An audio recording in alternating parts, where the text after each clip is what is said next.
तो टेक्निकल योगी और जुन्नू का टेक, अगर इन दोनों के टोटल सब्सक्राइबर को हम ऐड ऑन कर लें फिर भी मनोज जे की बराबरी नहीं हो सकती। ये मैं क्यों कह रहा हूँ? क्योंकि मैंने पर्सनली खुद इस चीज़ को देखा है। वो भी किस तरह से? मैंने सब्सक्राइब किया हुआ है मनोज जे के चैनल को और मैं शुरू से देखता हुआ आ रहा हूँ कि उसके चैनल की ग्रोथ या किसी भी वीडियो वायरल होने का कारण थंबनेल या वायरल टाइटल तो बिल्कुल भी नहीं है। मैंने मनोज जे की 100+ वीडियो को स्टडी करके कुछ एनालिसिस निकाले हैं, तो आज हम इसी पे बात करेंगे। Let's start with step number 1 और वो है लो कंपटीशन। जब मनोज जे ने यूट्यूब पे काम करना शुरू किया था तब उस समय टेक कैटेगरी में केवल गिनती के कुछ चैनल थे, जैसे टेक्निकल योगी, माई स्मार्ट सपोर्ट और 2-4 और। यानी इसका मतलब यह है कि उस टाइम कंपटीशन बिल्कुल भी नहीं था। उसका मनोज जे को फायदा हुआ। वो किस तरह से? कि अगर मान के चलिए उस टाइम में ऑप्शंस की ही कमी थी। यानी कि अगर मनोज जे, वैसे तो मनोज जे ने कोई भी गलत जानकारी नहीं दी, लेकिन अगर उस समय पर वो कुछ गलत जानकारी भी दे देते तो भी ऑडियंस उसको एक्सेप्ट कर रही थी। यही सब बातें जो आज के टाइम में कोई वैल्यू नहीं रखती है, परंतु उस टाइम इन सब बातों की इतनी वैल्यू थी कि लोग टूट कर उसकी वीडियो को देखने लगे थे। स्टेप नंबर 2 है relate the audience. Manoj ji ने ऐसा क्या किया जो वो इतना ग्रो कर गया और उसकी वीडियो इतनी वायरल होने लगी? एक्चुअली जो उसकी ऑडियंस है वो केवल कंटेंट नहीं देखती है, वो देखती है मनोज जे को। वो किस तरह से?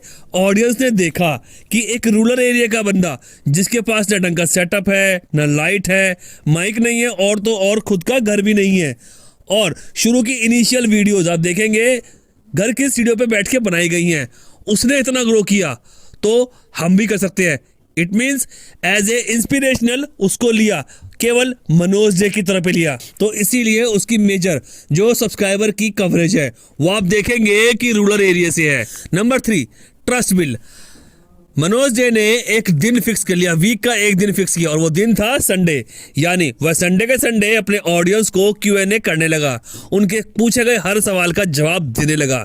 हुआ क्या? ऑडियंस का ट्रस्ट बिल्ड होने लगा। ऑडियंस को कहीं ना कहीं ये लगने लगा कि भैया हम इसे जो कुछ भी पूछेंगे ये हमें जवाब जरूर देगा, हमारी जानकारी में वृद्धि जरूर करेगा। इस ट्रस्ट की वजह से ही हम आपको इस बात को एज एग्जाम्पल समझा सकते हैं। वो किस तरह? अगर मनोज जे आज की डेट में कोई गेमिंग चैनल, कोई क्रॉकरी का चैनल अगर वो खोल लेते हैं, यानी ओपन कर लेते हैं, तो मैं गारंटी देता हूं कि उनके व्यूज मिलियन में ही आएंगे। और इसका लाइव एग्जांपल भी क्या है? उन्होंने जो अपना अभी रिसेंटली ब्लॉगिंग का चैनल शुरू किया है, आप जाके देख सकते हैं। स्टेप नंबर 4 है क्लिकबेट।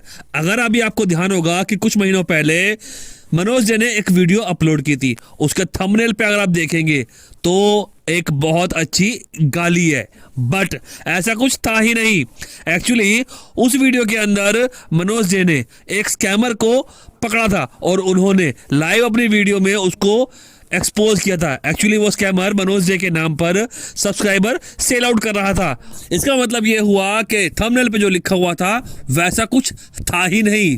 अब यहाँ पर एक क्वेश्चन पुट होता है कि कुछ लोग सोचेंगे कि भैया क्या ऐसा करना गलत नहीं है? तो मैं बताऊंगा अपने पर्सनल एक्सपीरियंस से, ऐसा करना बिल्कुल भी गलत नहीं है। जी हाँ, यहाँ पर मैं ये भी नहीं कहूंगा कि क्लिकबेट करना बिल्कुल ठीक है, नहीं। एक्चुअली हमको केवल एक इल्यूजन क्रिएट करना होता है। वो किस तरह से? वो क्लिकबेट से। आपको अपनी ऑडियंस को मिसलीड नहीं करना है। लाइक आपने टाइटल में डाल दिया कि how to grow your channel, but video के अंदर आप कर रहे हैं गार्डनिंग, तो ये क्या हुआ? ये क्लिकबेट नहीं हुआ, ये हुआ मिसलीडिंग। नंबर 5 है एक्सपेरिमेंट। आप देखेंगे मनोज जी अपने चैनल के ऊपर कंटिन्यू कुछ ना कुछ न्यू एक्सपेरिमेंट करते रहते हैं। जैसे कभी कोई मोटिवेशनल वीडियो बना दी, कभी कोई किसी के साथ मिलके पॉडकास्ट बना दिया। लाइक अभी देखा होगा आपने संदीप महेश्वरी, एक सूरज रॉक करके हैं, इनके साथ पॉडकास्ट किया। और जो एक्सपेरिमेंट किया वो एक्सपेरिमेंट ये था कि अपने गांव गए थे भाई साहब और वहां पर जाकर उन्होंने केवल साइकिल चलाई और उस वीडियो पर जर्नल जो उनके व्यू आते हैं 4 लाख 5 लाख, उस वीडियो पर साइकिल चलाने वाली वीडियो पर आए व्यू 16 लाख। नंबर 5 है इम्प्रूवमेंट। मनोज जी ने कंटिन्यू तौर पर अपने ऊपर इम्प्रूवमेंट लेके आया। यानी कि अगर आप देखेंगे मनोज जी के स्टार्टिंग फेज के जो थंबनेल थे वो काफी वियर्ड से थे, काफी फीके से थे, बट उन पर भी व्यू आते थे क्योंकि उस टाइम ऑडियंस मनोज डे से खुद को कोरिलेट करते थे और जैसे ही मनोज डे ने अपने थंबनेल को और अट्रैक्टिव बनाया तो उनके व्यू फिर बढ़ गए, यानी इंप्रूवमेंट करी। अब एंड में आप और हम मनोज जैसे क्या सीख सकते हैं, यानी इन सब चीजों का कंक्लूजन क्या निकलता है? तो भैया कंक्लूजन निकलता है अपनी ऑडियंस से कोरिलेट कैसे करना है, अपनी ऑडियंस के लिए इंस्पिरेशन बनके किस तरह उभरना है। जी हाँ, इंप्रूवमेंट किस प्रकार से करनी है अपने अंदर जो आपकी ग्रोथ हो।